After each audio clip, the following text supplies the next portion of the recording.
So we're looking at example 5. And example 5 is a typical boiler or pressure vessel that has a cylindrical portion as well as a hemispherical head.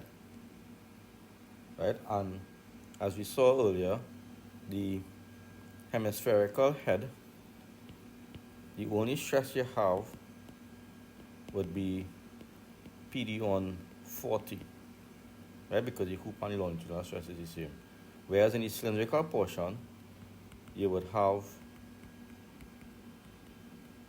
two different values of stress for the longitudinal and hoop direction. Right? So what this means is that you're going to get a difference in the expansion or in the increase in diameter between these two sections. Because in this case, we say that the hoop stress is what increases the diameter. Right? So in this case here, hoop stress is on 40. In this case here, it's on 2T. So it's not going to expand or increase in the same fashion. Right? And to make it a little clearer here is we have the pressure. We could see where the hemispherical and cylinder part. Before and after pressure, after the pressure is applied, you could see here that this is before. Right? So everything is neat, welded together, or bolted together as the case may be. But after pressure now, because that hoop stress is different, you're going to have one expanding more or less than the other. So there's this mismatch here. So you could imagine if this was welded, then what's going to happen? You're going to have a stress on the weld. So ideally, we want both of them to increase in diameter at the same amount. So they would not get that mismatch. And that's what this example is. All right, so that means now, if you look at the formulas, PD on 2T, and we have PD on 4T for our stress values. Right, the diameter must be the same. Right, the pressure is the same.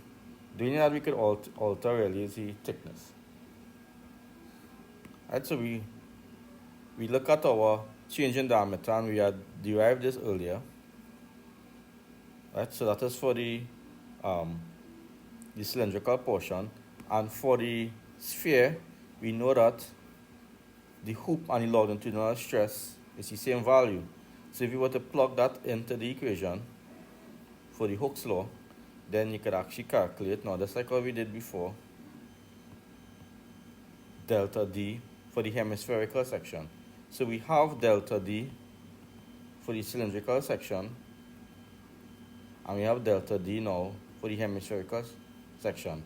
And we said that we want both of them to increase the same. So we could say delta D cylinder is equal to delta D hemispherical. So by equating these two terms, right, so that is this term, right, with this term, then we could solve now for a ratio of T's.